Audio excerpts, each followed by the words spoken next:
Ayan po. Bago na namang episode ng Hagbayon channel.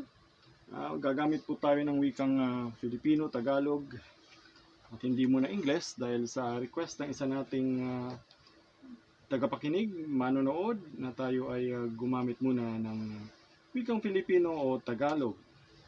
Bagaman ako ay isang manunulat sa Ingles, ako rin naman ay isa ring manunulat sa Filipino o Tagalog. Kaya atin din nais pagyabungin ang nasabing wikang Filipino bilang wikang pang-internasyonal.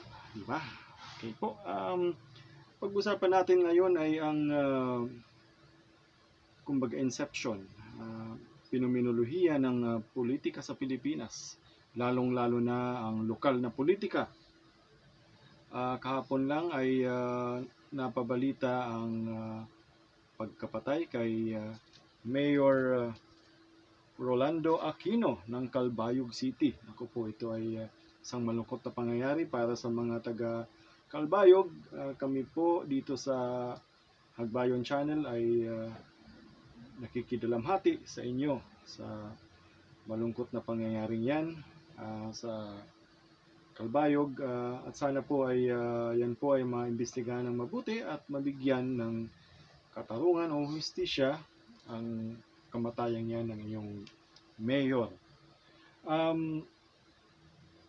Medyo po may agam-agam ang mga tao ngayon dahil gaya nga ng sinabi ni Harry Roque, no, sa Malacanang, baka ito ay maging mitya na o simula o baka mga senyales na o signos na ng paparating na eleksyon. Ano po? Mukhang nagkakaroon na ng kaunting senyales na talagang malapit na nga po ang eleksyon at nangangamba ang marami, kasama na raw ang Malacanang, na sana ito ay hindi naman tumuloy-tuloy hanggang sa parating na eleksyon. Sana hindi tayo magkaroon ng kumbaga violent election. Ayon nga sa Inquirer, sa article ni Joey Gabeta tungkol sa pagkamatay ni Mayor Ronaldo Aquino, sabi doon ay Mayor Ronaldo Aquino of Calbayog City, Samar Province was on the way to the birthday celebration of his son after playing tennis on Monday, which was March 8, when his SUV was tailed by a van. Then shots were fired. Aquino's police escorts fired back at the group of unidentified men inside the van. After a brief exchange of gunfire, Aquino was hit, including in the head, and died upon reaching the hospital. Sa ABS-CBN News naman po, nitong March 9, ito po ang kanilang news report. Sabi raw po ni Samar 1st District Representative Edgar Mary Sarmiento, ito po ang kanyang pahayag. Sabi niya, ako ay nasasaktan na pinalalabas na shootout doon po sa Ground Zero. Maliwanag na sinasabi ng mga witnesses na talagang binaril muna ang sasakyan ni Mayor. Kaya lang, mga naka-uniforme ito, mga miyembro pa ng PNP, ako'y nagtataka bakit naka-bonnet at saka naka-M203 pa. Talagang handang-handa. Yun nga po, at sabi raw ay 2 bodyguards ni Mayor, ng mga pulis din, ay namatay sa insidente. At yun nga po, yun pala ay may pahayag ang ating Chief PNP na si General Sinas na shootout daw po ang nangyari at hindi naman ambush, sapagkat akala daw ng grupo ni Mayor, ng 5 mayor ay sinusundan sila ng sasakyan ng mga pulis, kaya pinaputukan daw ito ang grupo ni Mayor. Kumbaga unang nagpaputok daw ang grupo ni Mayor, kaya gumanti lang naman ng putok ang mga pulis. Yan po ang pahayag naman ng ating Chief PNP. Mukhang alarmado nga ang ating Pangulo. Kaya gusto niyang paimbestigahan ito sa NBI. At sabi pa ni Harry Roque, gaya nga nang nasabi, huwag naman daw sana itong maging senyales ng paparating na eleksyon. Alright. Napapansin po natin na medyo mas violente ang ating mga eksena sa lokal na politika. Ano po kaya ang maaaring dahilan nito? Tingnan kaya natin ang ating kasaysayan kung meron pong kaunting clue kung bakit ganito ito. Sabi ni Horacio de la Costa, SJ, isa pong mahusay na historian, wala raw pong mga hari, hindi wala po raw na monarchy sa pre-Hispanic Philippines. Sabi pa nga sa Spanish reports, particularly sabi ni Juan de Plasencia, tayo raw po ay nagsimula nga sa barangay at nagkataon ang barangay daw po ay yun ang mga bangka kung saan lula ng ating mga ninuno at ang kapitan, ang kapitan ng barko ng barangay ay siya na ring nagiging pinuno ng mga taong naroroon pag ito ay dumaong na sa kalupaan. Ito nga yung kanyang obserbasyon. Basahin natin, quote and quote. The people have always had chiefs called datos who ruled them and led them in war, in whom they obeyed and respected. The subject who wronged a chief or spoke amiss to his wife or child was grievously punished. These chiefs did not have large followings, 100 households at the most, and even less than 30. Such a group is called in Tagalog a barangay. My understanding of why it is so is as follows. It is clear from their language that these people are Malays and hence immigrants, and when they landed in this country, the master of a barangay, which is properly the name of a ship, must have retained rule as dato. Thus, even today, it is understood that the term barangay means originally a family, consisting of parents, children, kinsmen, and slaves. A large number of these barangays would form a single town, or at least would settle not far from each other, for the sake of mutual defense in case of war.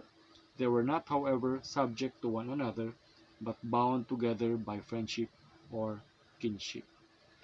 And the chiefs, each with his barangay, fought side by side in the wars they waged. Wala nga pong mga hari. Mayroong mga dato. At yung mga dato ay yung kapitan ng mga barangay o yung mga bangka. So, maliit na grupo lamang po. At ang mga dato ay kumbaga pantay-pantay ang mga dato. Natutulungan lamang sila kung ano man ang campaign na kailangan gawin. Sabihin natin may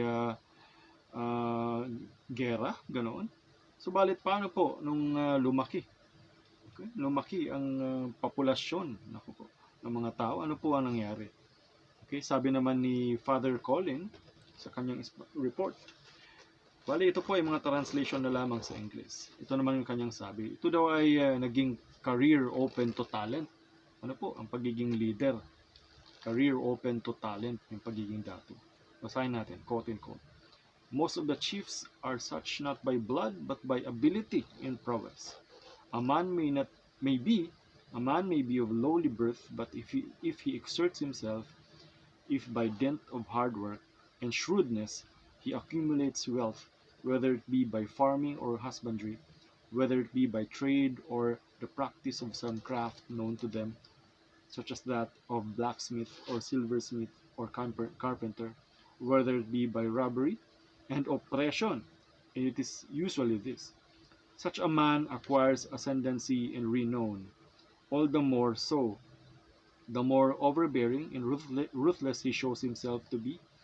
On the strength of such beginnings, he assumes the title of Datu and gathers round a following of kinsmen and even of strangers who acknowledge him their chief. Though his authority and title is conferred on him not by anyone superior to himself, but solely by his own ability and prowess. Thus, whatever one conquered, one must guard, and he who was the greater robber and tyrant was the greater chief. If his sons followed in his footsteps, they inherited his power. But if they were faint-hearted men who allowed themselves to be stepped upon, or if calamity or misfortune or illness or loss deprived them of their fortune, they lost power along with wealth, as anywhere in the world. And it availed them nothing that their parents and kinsmen were men of rank. And so it happened that a man who was a chief would have a son or brother a slave, and even worse than this, a slave of his own brother. So ganun po ang early hierarchy ng political hierarchy sa Pilipinas. Ano po? Sabi dito sa ating Spanish reports. Ayun po, sabi dito ay hard work, shrewdness, yumayaman yung ating mga naging leader dati. Pwedeng sa kanilang mga profession o skill. Okay, pero pwede rin naman by robbery and oppression. Ang kadalasan daw ay ganito ang naging dahilan kung kaya't sila ay nagiging leader ng isang barangay. Okay, at sabi pa dito, the more overbearing, ruthless, ano po, kung mas malupit, mas lalong dumarami ang kanyang tagasunod at ang kanyang otoridad ay hindi binibigay ng iba sa kanya, kundi siya lamang mismo ang nagbibigay nito sa sarili niya gamit ang kanyang abilidad at tapang at lakas. Okay, kaya sabi nga rito ay, and he who was the greater robber and tyrant was the greater chief. So ganoon po. Nagbago po ba ang ating paniniwala sa politika o ganito pa rin po ba ang ating paniniwala kahit ngayon? Pwede po tayo mag-comment dito sa comment section natin. Ito po ang ating dapat pag-isipan sa darating na eleksyon. Ganito pa rin po ba tayo boboto dahil hindi naman dahil sa magaling ng isang tao sa pamamahala, kundi dahil sa ibang dahilan? Dahil sanay tayong ganito, ito ang ating pinagmulan. Tayo ay sanay na maging taga-sunod sa mga taong ganito na sabihin na natin oppressive. Ganito po ba talaga ang ating kultura? Ito po ang nasusulat sa ating kasaysayan. Yan po ay ating pag-isipan siguro ngayon. Lalong-lalo na mayroong mga ganyang barilan at batayan sa lokal na politika. Lalong-lalo na talaga sa lokal. Mas marami ang mga ganyang insidente.